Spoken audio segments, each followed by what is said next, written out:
Hey, welcome back to the shop. So I've done a few things since the last video, which was making the drum lamp. I don't know if you saw that, but that was a good way to repurpose something that would have wound up in the garbage otherwise. What you're looking at here is a Mr. Heater 50,000 British thermal unit. Runs on either natural gas or propane. Compatible with Wi-Fi digital thermostats. I'll have to see how that works. This shop building just on the cusp of range for the Wi-Fi. Mr. Heater, I watched some videos on YouTube. None really showed just concisely how to install this. I want to keep this as short as possible. Just what's going on outside. The garage has been heated with this comfort zone electric heater, which I do notice on my utility bill, maybe, I don't know, 30, 40 bucks a month. I actually don't pay that close attention to it. But it keeps the temperature in here at a pleasant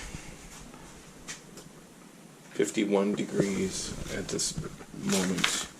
Outside temperature is actually quite pleasant for December 5th, 2020. For that, this is a gabled end.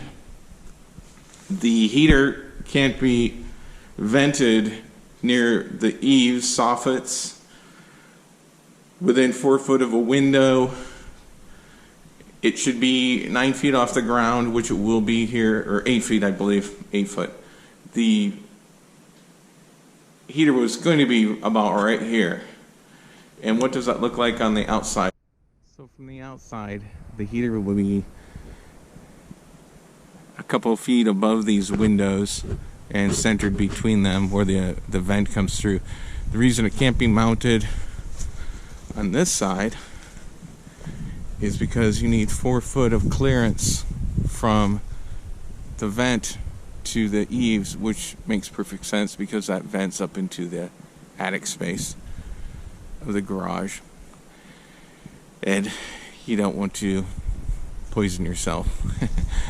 So it's gonna go somewhere through the wall here, and we'll see what that looks like when well, that was a non-ceremonial unboxing. I opened up both ends and lifted it out and set it up here.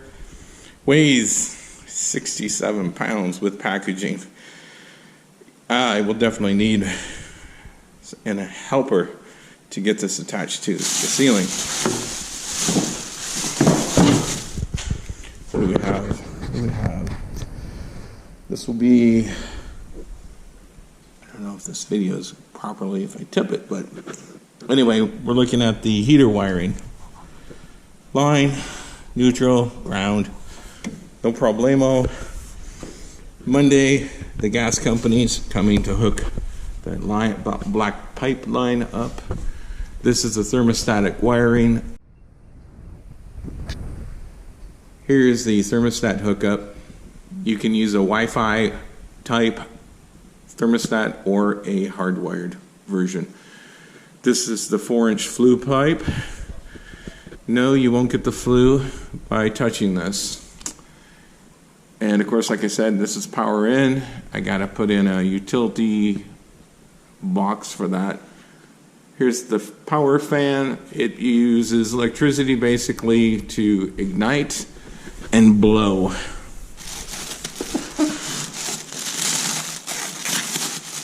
Electrical consumption will be mighty low with this.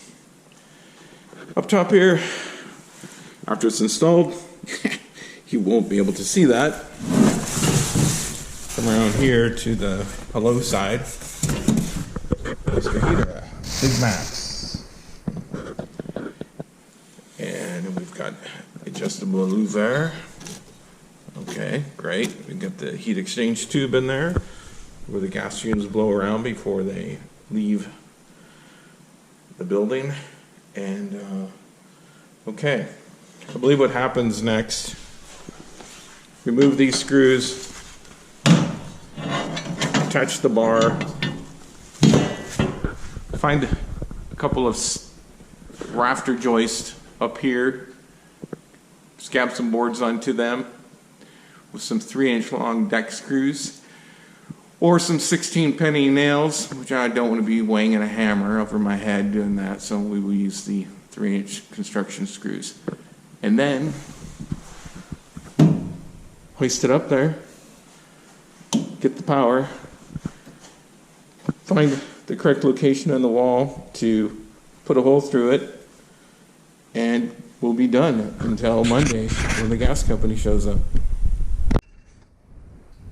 Also included in the kit is a really nice sticker. I like stickers. Maybe I'll show you my sticker collection. I need more. Send me stickers. Instruction manual, 3 languages. Very handy for North America. English, Spanish, and France. In the bag, we have warning tags put on there. Conversion kit for converting from natural gas to propane orifices. Basically, it's a different jet size nozzle and a pressure relief spring. I'm not going to do that part myself. That's what I hired the expert for. So if the place blows up or burns down, I got somebody to blame, not myself. Instructions are satisfactory. You can mount it commercially like this. It shows it's suspended from the ceiling. You can vent it through the wall, which I'm going to do. Slight slope, condensation tube, keep the moisture from rusting through the pipe. Roof ventilation instructions.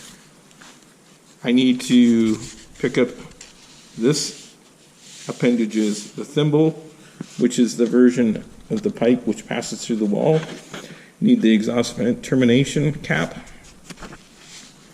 and needs to poke through the wall at least 12 inches.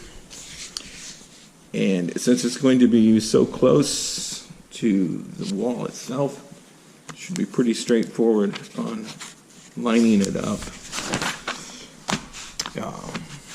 There's another picture for horizontal venting for the upward slope, flue transition. Gives you plenty of good information. Line voltage, pretty straightforward, very clear on the unit itself. Of course, it comes with warning instructions, wiring diagram. And let's keep it simple.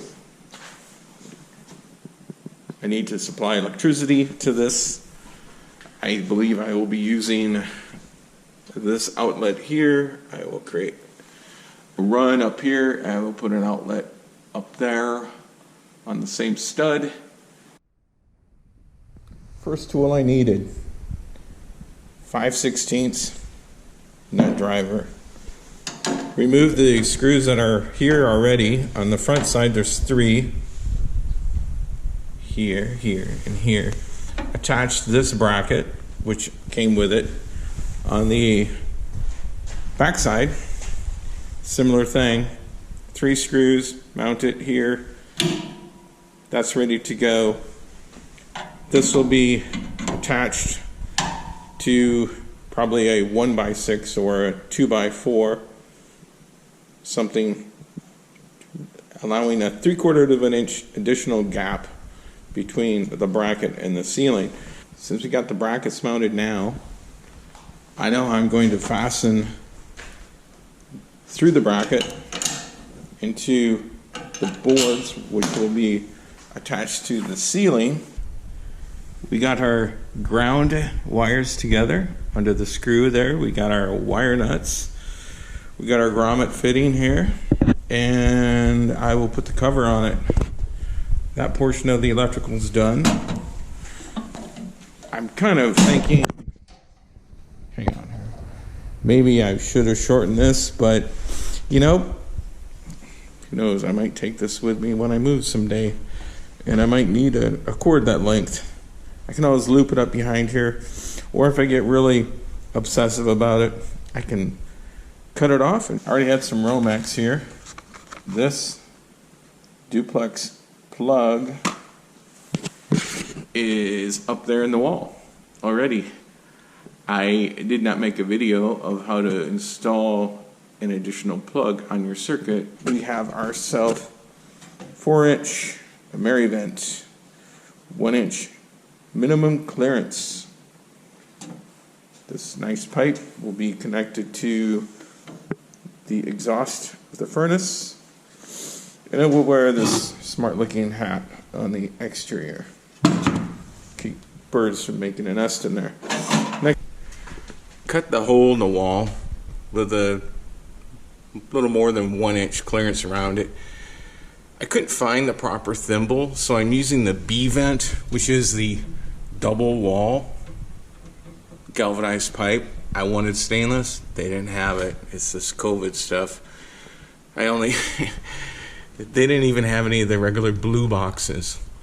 They were completely gone. They had some type of fiberglass material for 65 cents a piece. So not doing a whole house, it wasn't a big deal. Rather than using a thimble, this pipe allows you to have a 1-inch minimum clearance next to flammable materials. So we got more than that here.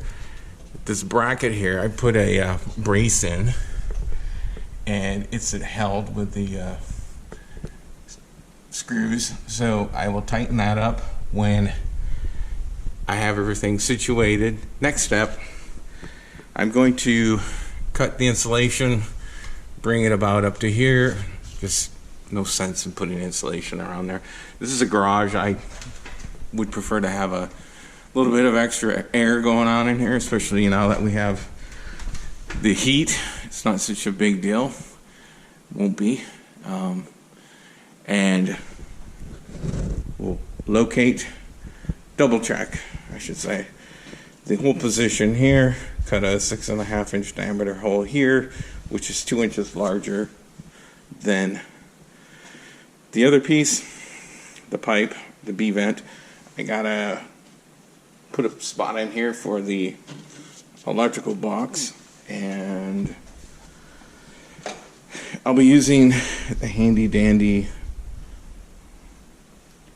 drywall saw, not a rotozip. Anyway, let's get this the thermostat mounted per instructions. The thermostat wire I have coming out behind the drywall. It will run up behind the drywall and exit adjacent to that outlet and go over to the heater. It's 2-wire, low voltage thermostat.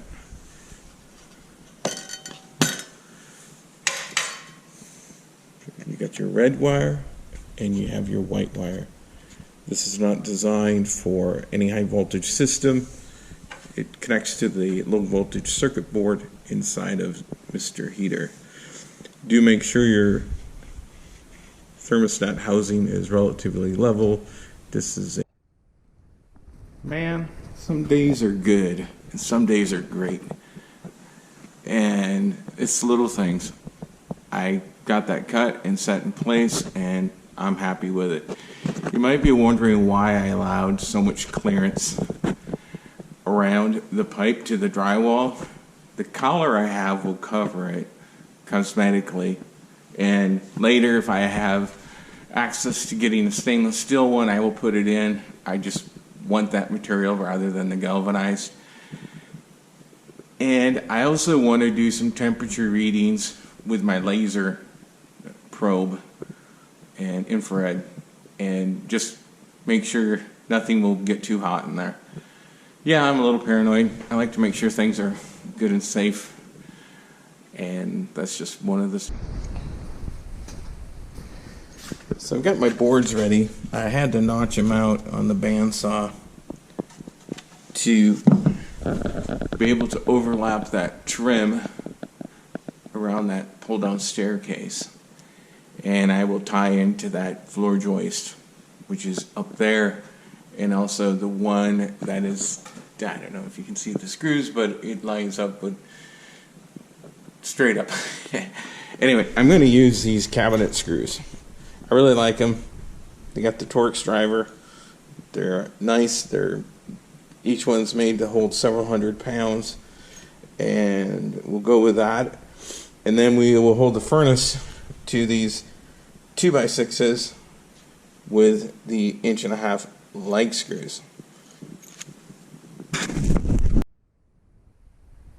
Well, you missed out on grunting and maybe a couple cuss words. I did get my wife to help me. What I came up with, first I set it on the ladder here, and my wife had another small ladder on the other side, and I made this brace out of scrap, twisted lumber. It does have 2 screws to the top here. It's anchored with 4 screws to the wall there, 2 mighty big ones, and all the 67 pounds of it. Hoisted up here, set it on there.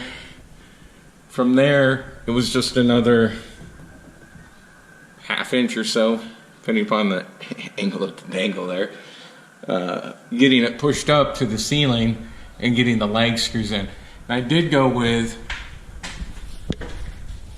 4 of these cabinet fasteners. I just thought it looked better. It's a bit of an overkill, but better safe than sorry, especially stuff hanging over your head. And so next I'm going to take this down. I need to attach the flue pipe on the back side. I better put the collar on it first. At least I won't slide it all the way up, because I do want to monitor the temperature, see what's going on inside of there.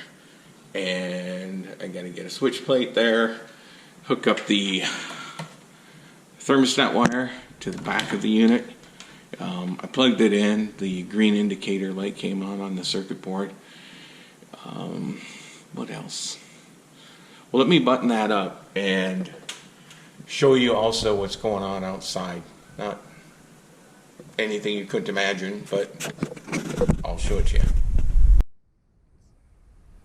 Getting a little late in the day here. It's about 4:45. Anyway, I'm going to tighten up the bracket inside the wall there, that hanger. Push the collar up. It's too cold to do any caulking. And I'm going to put the cap on. Tomorrow we'll pick up and we'll be here when they run the 50-foot line from the propane tank. So we're back, and here on the property we have the propane tank, and the installation guy did not want to be videoed. So anyway, what he did, this is the line going to the house from the 500-gallon tank. This is the new gas line, which will be buried in the spring when the ground thaws, going over to the workshop. There's no activity over here in the winter, so it's perfectly fine. There's a vented regulator here on the outside, and let's go inside and check it out. All right, there's the current weather conditions. 34 degrees outside, 63% relative humidity on the 16th day of December in the glorious year of 2020. It's getting dark outside already. It's 4:38 in the afternoon. Interior temperature is a lovely 61 degrees. And, well, all things being equal, that's not bad. Got the furnace running, and it's been running for about 5 minutes now. Let's do some thermal checks here. See if we can see the device here. It says 62 degrees. The Accurate dude here says 61 degrees. I'm gonna guess there's obviously air. What are we looking at up here on the furnace? Exhaust flue, which is double walled. We have 71 degrees, 72 degrees there. Where it's an uninsulated single wall, it's 91 degrees. These are Fahrenheit. inside where the heat exchanger is, on the heat exchanger tubes, we have a difficult time reading it with the camera. 327 degrees Fahrenheit, it says. A lovely warm air filling the workshop. So far, so good. Got no complaints. Good, solid system. No concerns. Behind the thimble there, or I should say behind that plate there, the thimble and support, there's a good 1.5 inches, almost 2 inches clearance from flammables. And with considering that low temperature, I have no concerns about any issues. So let's make a few comments about this and wrap it up. We got the black pipe coming through the wall here. I scooted the workbench back in, but no big deal. It comes from the regulator. There's a ball valve shutoff with a flex line going up to the furnace, and it has the black pipe coming out of the bottom there. A little bit of condensation collection area. This thing works pretty well. I asked the technician some questions about it, as far as the brand goes and all that. He said it was okay. There's some more expensive models which may or may not be any better. One good thing about this one, the circuit board behind this panel here sits vertically away from the bottom, and some models do actually lay horizontally and near the base of it where there's condensation, and of course that can wreak havoc with the system. Otherwise, one thing I might change out is this analog thermometer, which is pretty much made for interior home type purposes. The lowest temperature setting I tested it at was about 48 degrees when it's all the way down. Right now I did turn it up because I'm going to be doing some work out here, making some Christmas gifts. But anyway, circling back to my point, the thermostats designed for garages and barns and stuff like that go down to into the 30-degree range, and that way you can keep things like paint and other valuable commodities from freezing and pipes from bursting without having to keep the place heated up to 60 degrees or whatever. In this case, this garage is R15 in the walls or so, and I forget, it's like R40 something in the ceiling. It's 1.5 foot thick bats up there. And I don't mind a little air infiltration, to be quite honest with you. It's a workshop. You know, I would rather breathe some good clean air every once in a while and have some fresh air exchange versus going crazy with the energy savings. It's not that big of a deal. Certainly glad to get off the electric resistance heaters. Ridiculously expensive. Take a while to heat up. This is the way to go, especially where I live here in the Midwest. So, Mr. Heater, welcome to the shop. I think you're doing okay so far. So happy it's going to be warm in here. This is most excellent. All right, stay warm, and thanks for watching.